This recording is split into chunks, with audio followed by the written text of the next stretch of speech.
أهلا بيك في حلقة جديدة من كورس سلانجو، الكورس اللي بيعلمك الكلمات العامية والمصطلحات المستخدمة بكثرة في الشارع الأمريكي. المصطلحات دي بتثري مفرداتك وبتخليك تبدو وكأنك متحدث أصلي. الكورس ده من خطة الدراسة في المستوى الرابع والشرح بالإنجليزي بس. لو ده مش مستواك حمل التطبيق المجاني بتاعنا وابدأ الدراسة بالترتيب الصحيح. خليك معايا.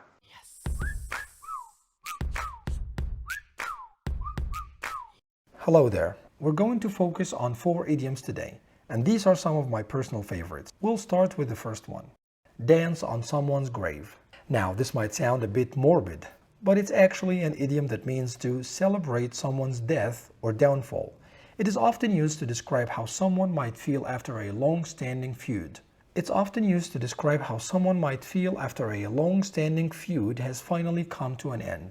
For example, let's say that 2 people were competing for a job, and one of them got it while the other didn't. The person who didn't get the job might be so angry and bitter that they would dance on the grave of the person who did get it. Of course, this is just a figure of speech, and we don't condone celebrating anyone's misfortune. The origin of this idiom is actually quite interesting. Back in the medieval times, people used to bury their dead in churches, and they would often hold dances on top of the graves to honor the deceased. This practice eventually evolved into a way to celebrate the downfall of one's enemies, hence the idiom, dance on someone's grave. Alright, let's move on to the next idiom, day late and a dollar short.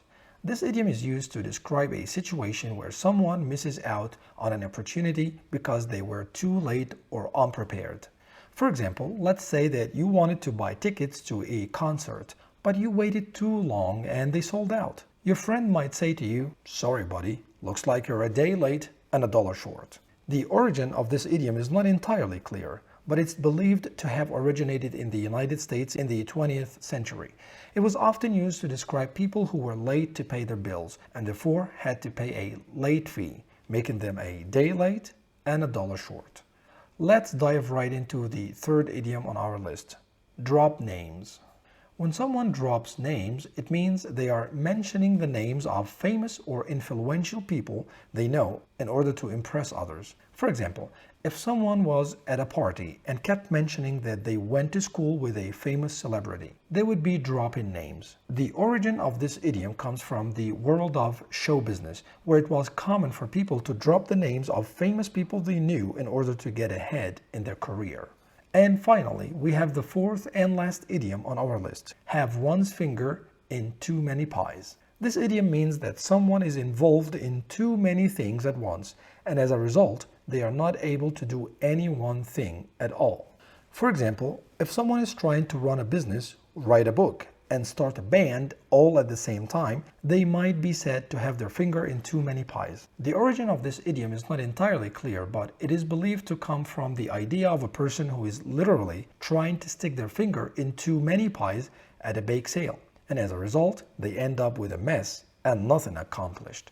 So, there you have it folks, 4 idioms that you can start using in your everyday conversations. Remember, idioms can add a lot of color and flavor to your language, but it is important to understand their meanings and origins to use them correctly. Let's practice some examples to reinforce our understanding of these idioms. I can't believe Jane was dancing on her ex-boyfriend's grave after he got fired from his job. That's just mean.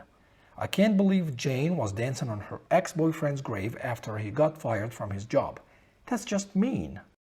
Sorry, Jim, you can't come with us to the movies tonight. You're a day late and a dollar short. All the tickets are sold out.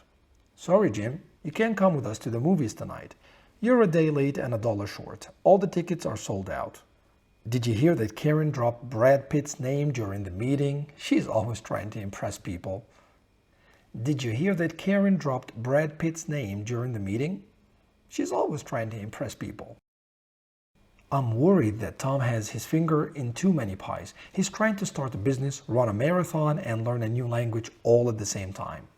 I'm worried that Tom has his finger in too many pies. He's trying to start a business, run a marathon, and learn a new language all at the same time. Well done everyone. Keep practicing and using these idioms in your conversation, and soon you'll be speaking like a native. A quick quiz to test your understanding of the idioms we just covered. What does the idiom dance on someone's grave mean? C. To insult someone who has died. What does the idiom day late and a dollar short mean? C. To arrive too late to make a difference. What does the idiom drop names mean?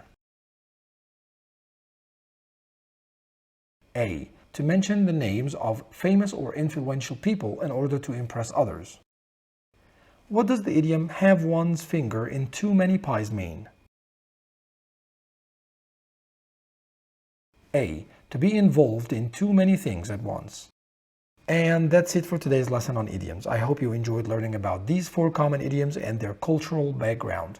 Remember, idioms are an important part of English language and culture, and knowing them can greatly improve your ability to communicate with native speakers.